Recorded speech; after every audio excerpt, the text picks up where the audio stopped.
Nakiindak naman ang ating mga kapulisan sa isinagawang Love and Dance Zumba for a Cause ng Officers Ladies Club sa Tuguegarao City, Cagayan.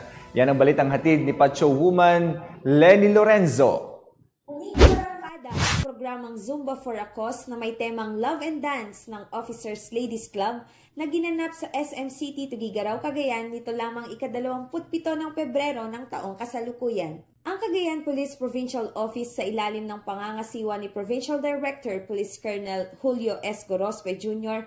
ay patuloy na sumusuporta sa anumang aktibidad ng Officers Ladies Club Cagayan na pinangunahan ng butihing asawa nito na si Ginang Jennifer Antoinette. Mainit na tinangkilik at dinagsa ng mga miyembro ng nasabing pangkat kasama ang PNP Cagayan, Kabataan kontra Droga at Terorismo Cagayan Chapter, mga ilang pribadong sektor at mga iba't ibang lokal na pamahalaan ang naturang aktibidad na naglalayong panatilihing malusog at masigla ang pangangatawan ng mga kalahok. Labis ang naging pasasalamat ng Officers Ladies Club sa mga nakiisa sa naturang aktibidad at sa patuloy na pagsuporta ng PNP at mga mamamayan sa kanilang mga inilulunsad na proyekto.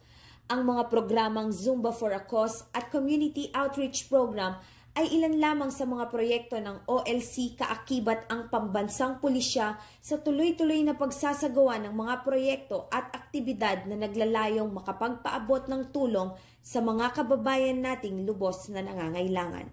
For the purpose of this is will be proceeding to a certain place to help those poor of the poorest. Mula dito sa lungsod ng Tuguegarao City, ako ang inyong Police News Network Correspondent, Patrolwoman Lorenzo, alagad ng batas, tagataguyod ng Balitang Pulis.